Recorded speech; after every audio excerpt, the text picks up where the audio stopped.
right, market moves. Let's start in the NFL. Thursday night, the Bills and the Jets. Money showing on the Jets and the under, Teddy. Yeah. There was plus threes on the Jets at the opener. That went down to 1.5, and now down to pick 'em. The total goes from 42.5 down to 41. Now they're 40s popping up.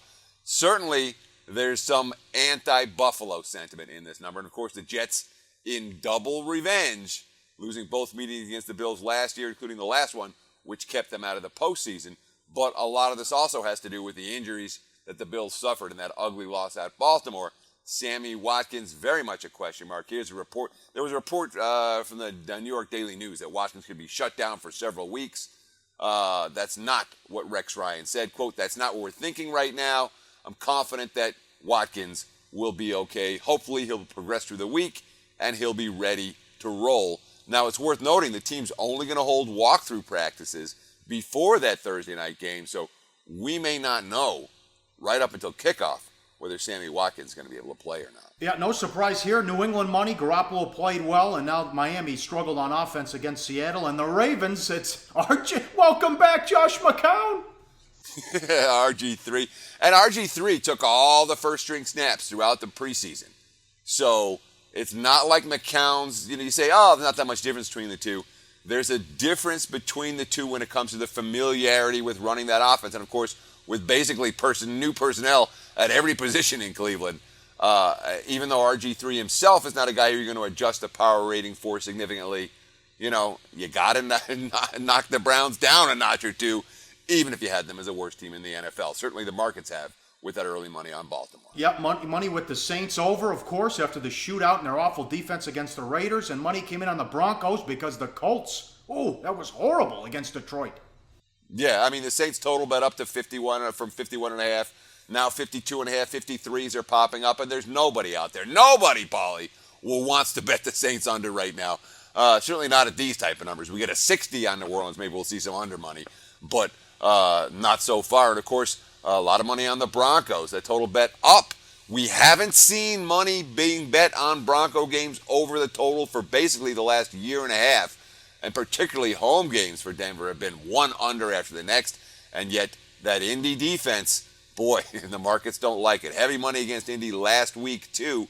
And cluster injuries all over their secondary. All right, how about the Chargers and then the Monday night game, Chicago and Philly?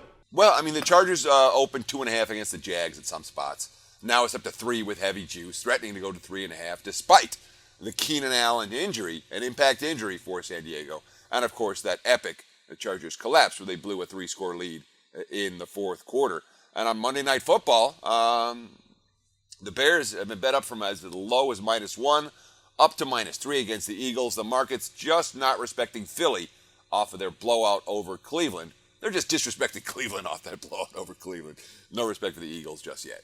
College football now, anti-Duke money for the second straight week. And I know it's Urban Meyer against Bob Stoops, but Oklahoma underdogs at home against the Buckeyes. We saw some Oklahoma money. Yeah, we sure have. Ohio State opened as high as -3 in Norman. That's down to 1.5 now. And I wouldn't be surprised at all if we continue to see Sooners money between now and kickoff.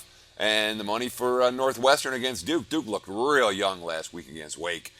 Northwestern coming off a loss to a FCS squad.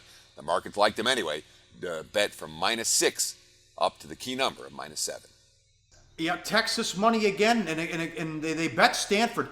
Teddy, explain this scheduling spot. What's going on with Stanford here? Well, it's a fascinating story for Stanford. They've been real good in week one of their Pac-12 campaign. 7-1 against the spread their last 8 Pac-12 openers. That's come under Shaw, and it also came under Jim Harbaugh. Stanford runs on a quarter system. They don't start fall classes until September 26th. So guess what their players get to do? Well, everyone else has to deal with some academics. Stanford, they don't have to deal with the academics. And for a rigorous academic school like Stanford, it makes a big difference. So you play week 1, and then you kind of have a second training camp. Like you have a bye week, and there's no classes, and you're focused on football. Classes, like I said, don't start for another 2 weeks. So that gives the Cardinal kind of a hidden edge.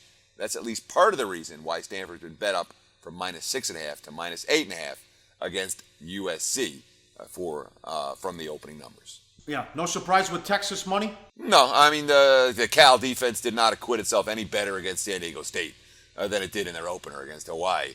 Their defense looks pretty rough right now, and Texas offense looks like they can score points in bunches against a team like Cal. Hey guys, for the full video, go to sbrpicks.com. Do your research before you bet. Check out our ratings guide to see which books have the best ratings and sign-up bonuses. Open up several accounts. Shop for lines at sbrodds.com. Always be ahead of the